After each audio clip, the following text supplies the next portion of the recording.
రాజులకు రాజు ప్రభులో ప్రభు అయిన యేసుక్రీస్తు నామమున మీకు శుభములు. ఈరోజు దేవుడు మనకు అనుగ్రహించిన వాక్య ధ్యానము ప్రవక్త అయిన నెహెమ్యా గ్రంథము 5వ అధ్యాయము 19వ వచనము. నా దేవా, ఈ జనులకు నేను చేసిన సకలమైన ఉపకారములను బట్టి నాకు మేలు కలుగునట్లుగా నన్ను దృష్టించుము. ప్రియులారా, ఈ వాక్య ధ్యానమును మనం పరిశీలించినప్పుడు నెహెమ్యా భక్తుడు చెప్తున్నటువంటి మాట, యెరూషలేము యొక్క గోడలు పడిపోయినప్పుడు అతను ఎంతో చింతాక్రాంతుడై దానిని పునర్నిర్మించటానికి ప్రారంభిస్తాడు. అలాగ ప్రారంభించినప్పుడు అతను తన యొక్క రాజు యొక్క దయను ప్రభు కృపతో పొందుకొని కావలసినవన్నీ కూడా ఏర్పాట్లు చేస్తూ ఆ గోడ నిర్మాణమునకు పూనుకొని ఉండగా శత్రువులుగా ఉన్నటువంటి వారు వచ్చి వీరి మీద దాడి చేయటానికి హేళన చేయటానికి పూనుకుంటారు. వీరు కట్టినటువంటి గోడ మీదకి ఒక నక్క దూకితే అది కూలిపోతుంది అని దూషిస్తూ ఉంటారు. అప్పుడు జనులు భయపడకుండా ఉండటానికి నెహెమ్యా వారితో మాట్లాడుతాడు. అదే విధముగా వారు పాపం ఆ పని చేస్తూ కూడా ఒక వైపున ఒక కత్తెనో ఒక ఈటెనో పట్టుకొని రెండో చేత్తో పని చేస్తూ కూడా, అంటే ఒకవైపు శత్రువులను ఎదుర్కోవాలి, సమయం వచ్చినప్పుడు ఒకవైపు తమ పని జరిగిస్తూ ఉండాలి. ఇట్లాగా వారిని ధైర్యపరుస్తూ ప్రార్థిస్తూ అలాగే వారికి కావలసినవన్నీ కూడా ఇస్తూ తను త్యాగము చేసి తనకు రావలసినవి కూడా తను తీసుకోకుండా ప్రజల వద్ద సమస్తము కూడా ప్రజలకు విడిచిపెట్టేసినటువంటి వ్యక్తిగా నెహెమ్యాను మనము చూడవచ్చు. మన జీవితంలో కూడా ఇలాంటివి అనేక మార్లు ఎదురవుతూనే ఉంటాయి. ఒకవైపు శత్రువులతో యుద్ధం చేస్తూ ఉండాలి, ఒకవైపు మన యొక్క జీవితాన్ని నిర్మించుకుంటూనే ఉండాలి.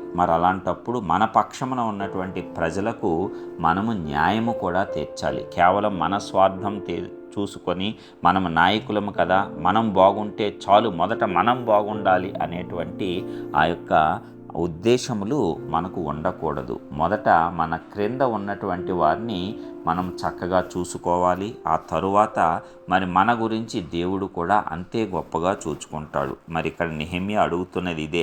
ఎంత ధైర్యంగా దేవుడికి ప్రార్థన చేయగలుగుతున్నాడంటే, నా దేవా, ఈ జనులకు నేను చేసిన సకలమైన ఉపకారములను బట్టి, అంటే తన వల్ల ఏమి చేతనవుతుందో అన్ని ఉపకారములను నెహెమ్యా వారికి చేసినట్లుగా మనం ఇక్కడ గమనించవచ్చు. మనము కూడా అంతే. నీ యొక్క కష్ట పరిస్థితుల్లో ఎవరైనా సహాయం నీకంటే దీనమైన స్థితిలో ఉన్నారా, మొదట వారిని నీవు తృప్తిపరచు, వారికి నీవు సహాయం చేయి. దానిని దేవుడు దృష్టిస్తాడు, అత్యద్భుతంగా నీకు ఫలమును అనుగ్రహిస్తాడు. ఆ ఉపకారములను బట్టే నీకు మేలును చేస్తాడు. ఇదే నెహెమ్యా కూడా దేవుణ్ణి అడుగుతున్నాడు.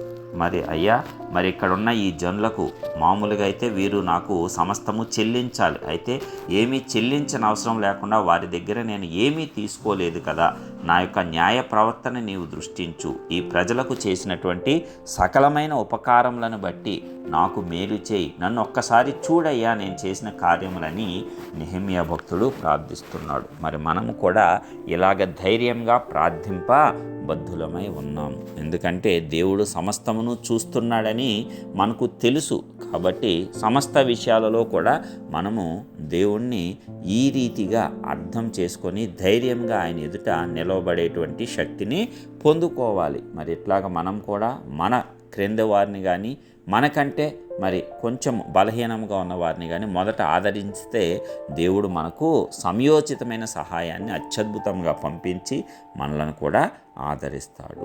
ఇట్టి కృప మనమందరము పొందుకొందుము గాక. ప్రార్థిద్దాం. మహోన్నతమైన గొప్ప దేవ, ప్రియ పరలోకపు తండ్రి, మీ ఘనమైన శ్రేష్టమైన నామానికి వందనాలు చెల్లిస్తున్నాం. ఇప్పటివరకు అద్భుత రీతిలో కాపాడి ఒక నూతన దినమును మా జీవితాల్లో అనుగ్రహించిన విధానం అంతటిని బట్టి కృతజ్ఞతలు చెల్లిస్తున్నామయ్యా. అవును తండ్రి, గొప్ప దేవుడు మీరు. ఆయన ఈ యొక్క భక్తుడిగా జీవితం ద్వారా మాతో మాట్లాడినందుకు వందనాలు. అవునయ్యా, ఎన్ని కష్టాలు ఉన్నా, శత్రువుల పోరాటం ఉన్నా, ఒకవైపు శత్రువులతో పోరాడుతూ ఒకవైపు నాయన నీ యొక్క పని కొనసాగిస్తూ అలాగే తన క్రింద ఉన్న వారికి యొక్క అవసరాలన్నీ తీర్చి తనకు రావాల్సినవి కూడా వదులుకొని అవి వారి మేలు నిమిత్తమే వదిలిపెట్టిన నెహెమ్యా లాంటి నాయన హృదయాన్ని, మనశ్శాక్షిని ఈ దినమున మాకు కూడా అనుగ్రహించండి. నీ నుంచి పొందే గొప్ప ఆశీర్వాదాలు, మేలులు మేమందరం పొందుకునేటట్లు గొప్ప కృప చూపించి నడిపించండి. మహిమ, ఘనత, ప్రభావాలు ఆరోపిస్తూ యేసు నామమున ప్రార్థించి పొందుచున్నాము తండ్రి. ఆమేన్.